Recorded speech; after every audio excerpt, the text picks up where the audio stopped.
Hi ಎಲ್ರಿಗೂ ನಮಸ್ಕಾರ. ಹೇಗಿದ್ದೀರಾ? ವೆಲ್ಕಮ್ ಬ್ಯಾಕ್ ಟು ದೀಪಾಸ್ ಕನಸು ಯೂಟ್ಯೂಬ್ ಚಾನೆಲ್. ನಾನು ನಿಮ್ಮ ದೀಪ.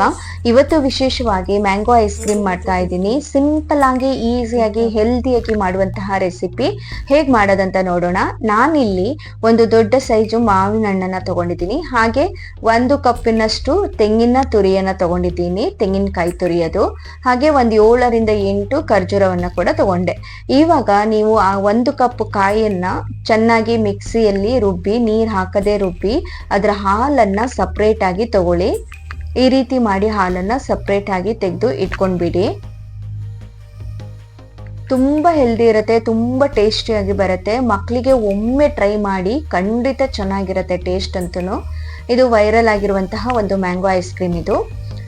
ನೀವು ಇವಾಗ ಮ್ಯಾಂಗೋ ಹಣ್ಣನ್ನ ಕಟ್ ಮಾಡಿಕೊಂಡು ಚಿಕ್ಕ ಚಿಕ್ಕ ಪೀಸ್ಗಳನ್ನಾಗಿ ಕಟ್ ಮಾಡ್ಕೊಳ್ಳಿ.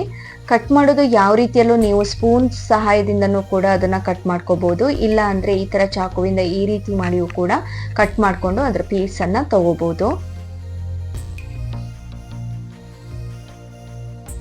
ಮಾವಿನ ಹಣ್ಣು ತುಂಬಾ ಸ್ವೀಟ್ ಇತ್ತು ಅಂತ ಹೇಳಿದ್ರೆ ನೀವು ಬೆಲ್ಲವನ್ನ ಹಾಕುವ ಅವಶ್ಯಕತೆ ಇಲ್ಲ. ಈ ಮಾವಿನ ಹಣ್ಣು ತುಂಬಾ ಸ್ವೀಟ್ ಇರೋದ್ರಿಂದ ನಾನಿಲ್ಲಿ ಬೆಲ್ಲವನ್ನ ಸೇರಿಸ್ತಾ ಇಲ್ಲ.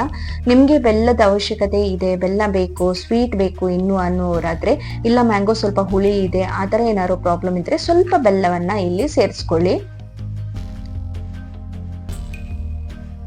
ನೋಡಿ, ಸ್ಪೂನಲ್ಲೇ ತೆಗೆಯೋದಕ್ಕೆ ತುಂಬಾ ಈಸಿಯಾಗಿ ಬರುತ್ತೆ. ಈ ತರ ಮಾಡಿ ಸ್ಪೂನ್ನ ಸಹಾಯದಿಂದ ನೀವು ತಗೊಂಡು ರೆಡಿ ಮಾಡಿ ಇಟ್ಕೊಳ್ಳಿ.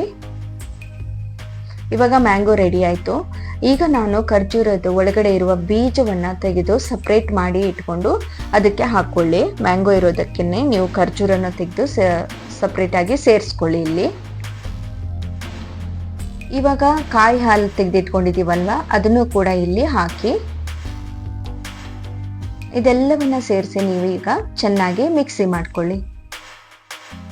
ಇಲ್ಲಿ ನೀವು ಮಿಕ್ಸಿ ಮಾಡುವಾಗ ನೈಸಾಗಿ ರುಬ್ಬಿ, ತರಿಯಾಗಿ ರುಬ್ಬೋದು ಬೇಡ, ನೈಸಾಗಿ ರುಬ್ಕೊಂಡು ಬನ್ನಿ. ಇವಾಗ ನಾನಿಲ್ಲಿ ನೈಸಾಗಿ ರುಬ್ಬಿ ಒಂದು ಬೌಲಲ್ಲಿ ಹಾಕಿ ಇಟ್ಕೊಂಡೆ.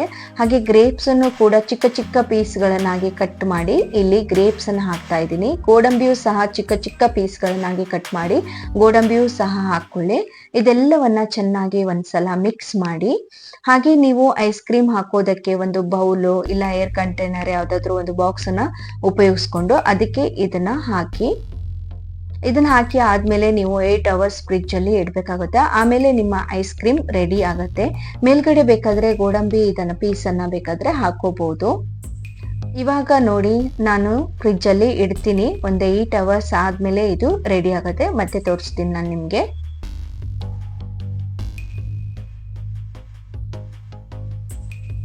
ಇವಾಗ ತೆಗೆದೆ ನೋಡಿ, 8 ಅವರ್ಸ್ ಆಯ್ತು. ಕಂಪ್ಲೀಟ್ ಆಗಿ ಗಟ್ಟಿಯಾಗಿ ನಮ್ಮ ಐಸ್ ಕ್ರೀಮ್ ರೆಡಿ ಆಗಿದೆ ತಿನ್ನೋದಕ್ಕೆ. ತುಂಬಾ ಟೇಸ್ಟಿಯಾಗಿ ಹೆಲ್ದಿಯಾಗಿ ಇರುತ್ತೆ, ತುಂಬಾ ರುಚಿಯಾಗಿರುತ್ತೆ. ಒಮ್ಮೆ ಟ್ರೈ ಮಾಡಿ, ನಿಮಗೂ ಹೇಗೆ ಬಂತಂತ ನನಗೆ ಕಮೆಂಟಲ್ಲಿ ತಿಳಿಸಿ.